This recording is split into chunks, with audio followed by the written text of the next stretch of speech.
I really appreciate and enjoy these kinds of collaborations where we get a lot of different viewpoints. So I'm an economist, and so hopefully there will be a graph, don't worry, I'll work on a graph in just a little bit, so that you know. But what I want to talk to you about today is a project that I worked on. It's one of the very first projects I worked on in graduate school with one of my supervisors, and it really has informed how I think about human behavior and why we do what we do.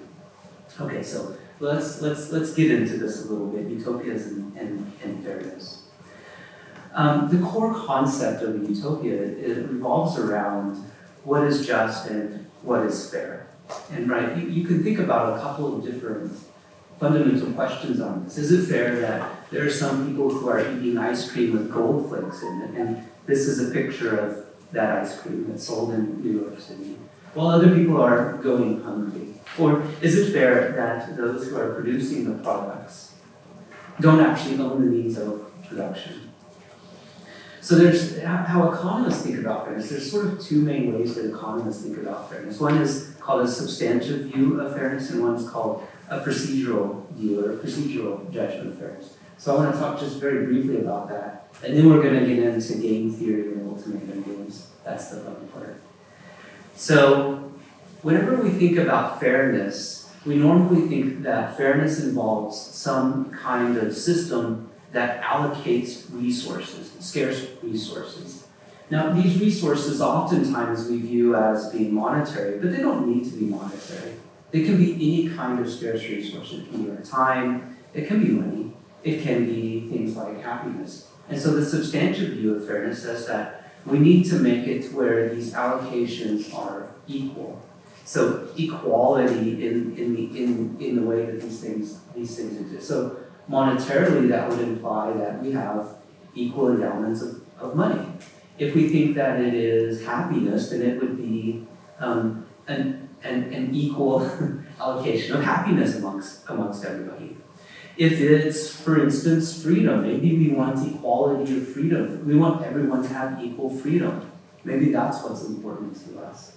Well, the substantive view of fairness says that everybody has, that allocation is the same for everybody. But notice in this case that there's trade-offs that exist. If I wanted to, for instance, say that everyone has an equal amount of money, then we have to give up something else. Probably it means that we don't have equal amounts of freedom. Or maybe it also means that we don't have equal amounts of happiness. You can, for instance, imagine that someone who is born with a disability might need to have a little bit more money in order to be equally happy. And so ensuring one leads to a trade-off in the other. So the substantive view of fairness says, are the allocations equal? The procedural judgment of fairness says, are the procedures that generated the allocations equal? And so you can imagine things like, is there voluntary exchange of legitimately acquired private property? Are there equal opportunities for everyone? This is thinking about the lack of discrimination or discriminatory practices. Or is there a deservedness in the allocations? Deservedness usually is viewed via some kind of labor. Did the individuals engage in some amount of labor? And so then we would say, well, whoever worked the hardest is the one that gets more of the allocation. That would be procedurally fair. But in both of these notions, we still don't quite have a good sense for who is the judge of what is fair and how can we actually define fairness. Okay, let's think a little bit then about game theory, because we need some game theory to understand an ultimatum game. Okay, here we go, game theory. So in economics, games were sort of thought about in the 1940s and 1950s. Economists sort of only claim to fame, I guess, in cinema is A Beautiful Mind, which depicted the life of John Nash. And he is really, that's it, that's all we have, otherwise we're a pretty boring bunch.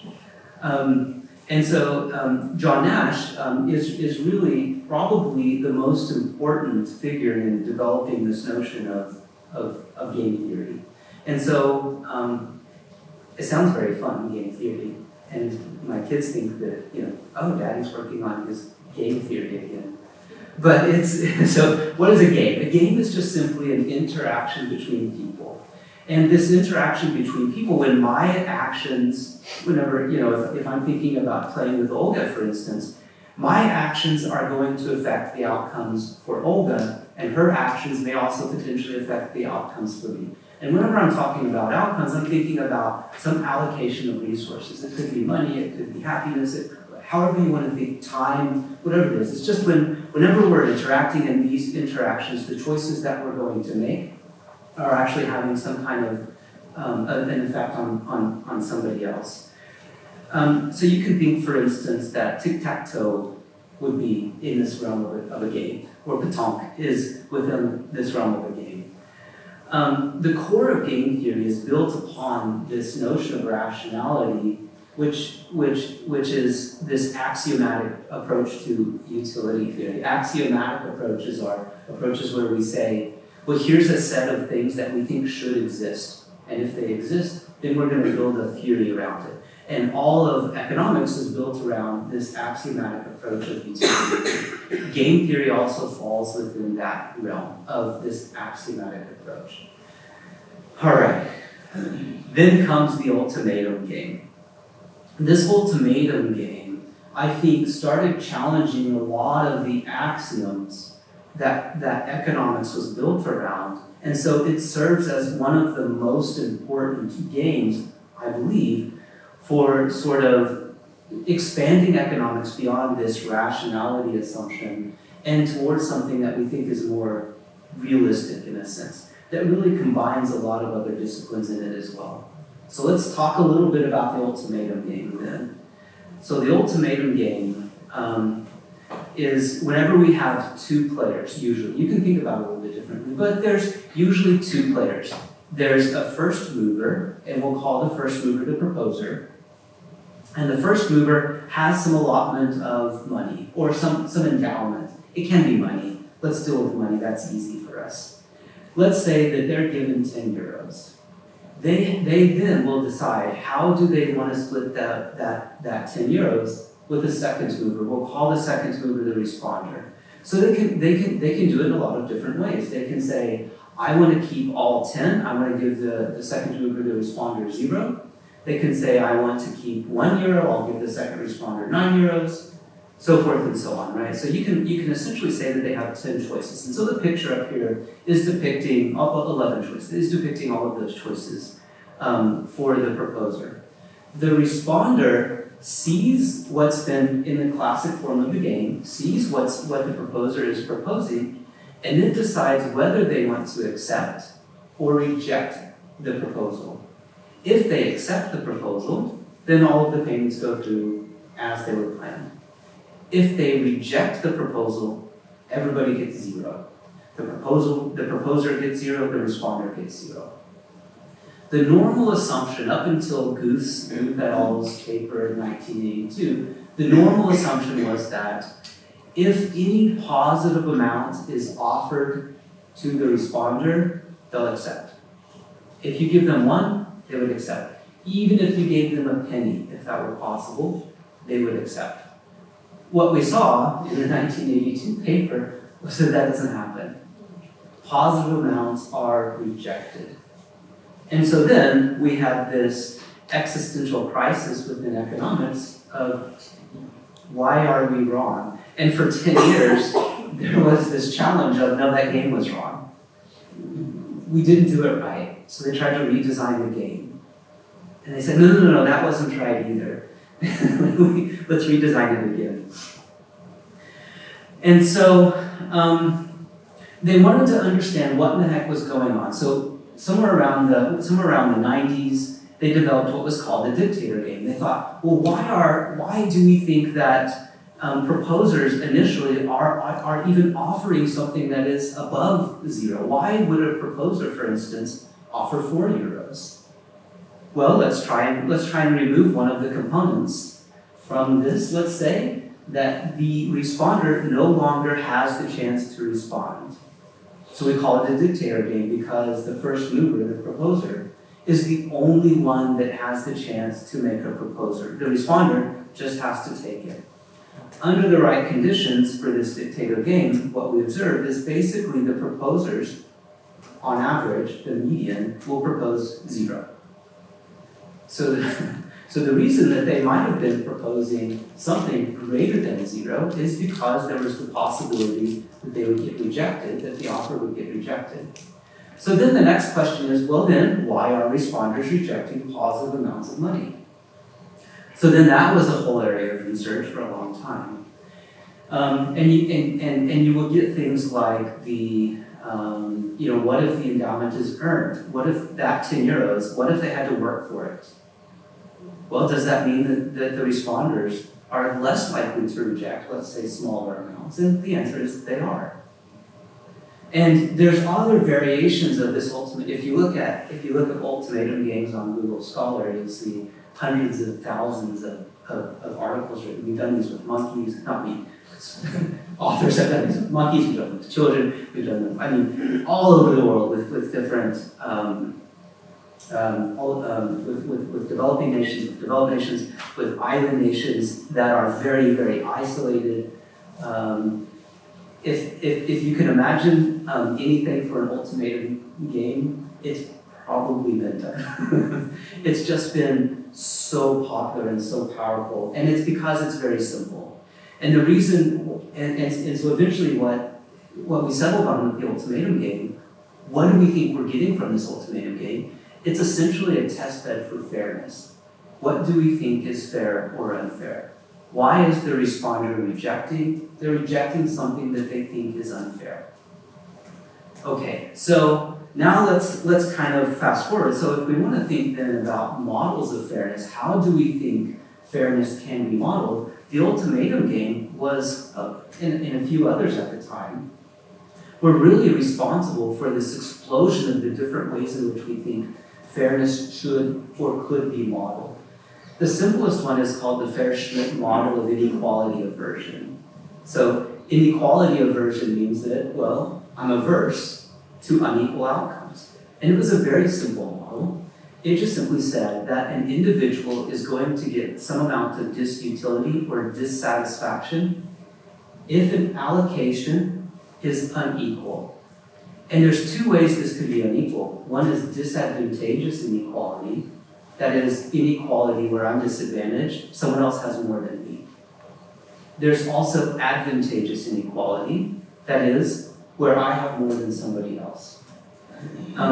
Estimates for these models basically show that we get more dissatisfaction from disadvantageous inequality than advantageous inequality. So if you were just simply to test this, we don't like inequality, but we really, really don't like disadvantageous inequality.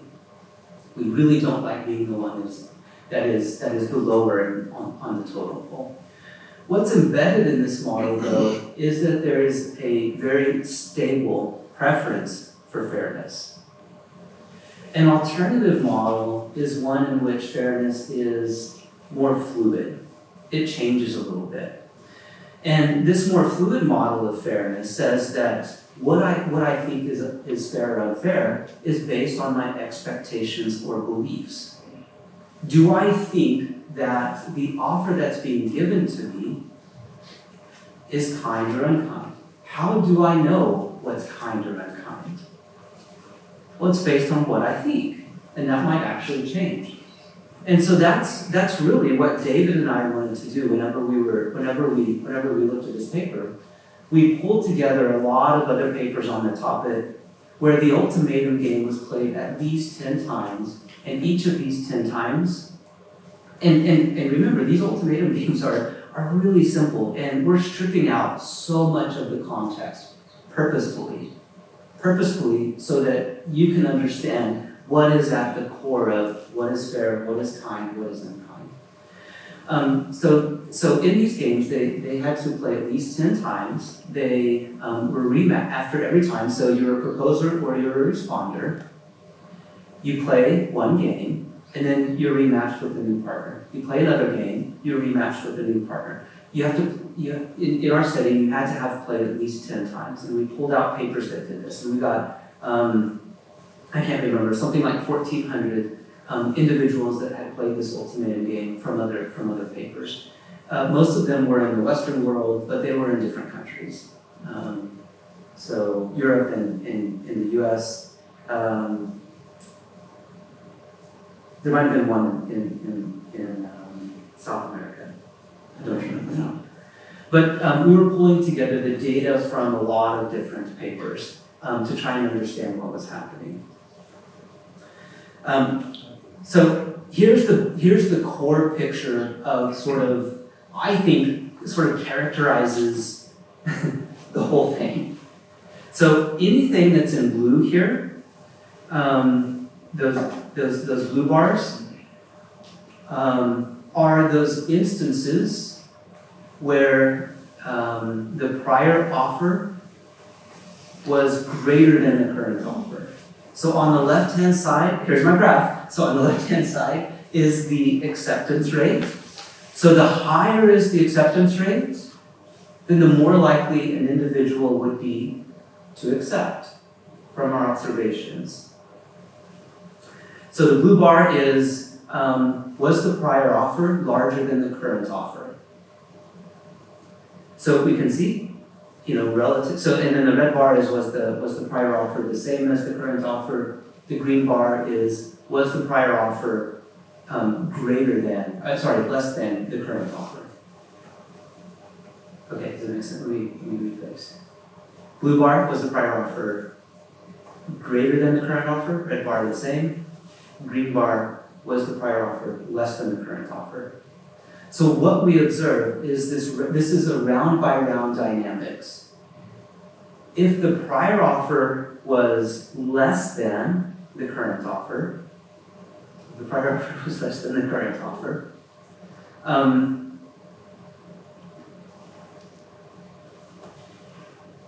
on, I'm getting confused with myself. If the prior offer was less than the current offer,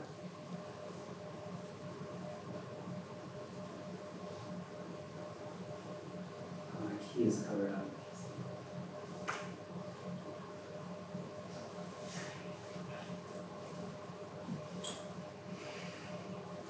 That's the green bar. We're really high, right? So that's whenever we get a lot of acceptances.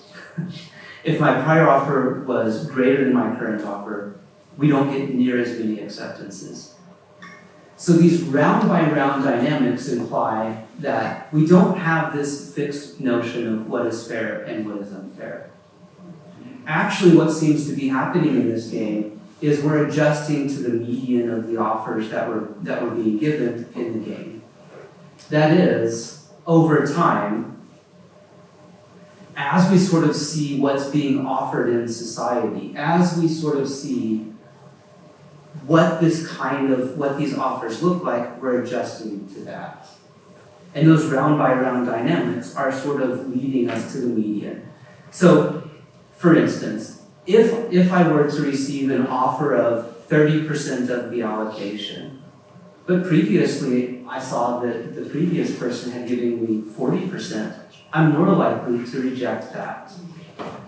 If my previous offer, on the other hand, had instead been 20%, and I see that same 30%, I would say, oh, that looks like it's pretty fair. I'm more likely to accept that thing. So what we're really uncovering here is that our notions of fairness are really dependent upon what we're seeing in any given setting, what we're seeing in any given society. It's very flexible. If a very unequal outcome seems to be the norm in society, then that's what we'll accept. If a very equal outcome, on average, seems to be what is the norm within society, then that's what we'll accept. And so our notions of fairness are ever-changing. They may be possibly reliant upon actions that are deemed socially acceptable.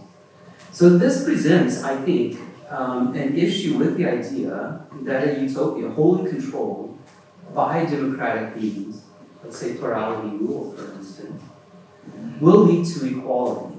Given that what is deemed as fair may arise from what is simply socially acceptable. And we can see there's a lot of instances of these kinds of unequal laws that are enacted because they simply were deemed as socially acceptable. So one person's version of a utopia, and we've touched on this a little bit, might be another person's version of a dystopia. So who should be in charge of what is fair and what is unfair? Because in the end, that's really what we're trying to get at with this.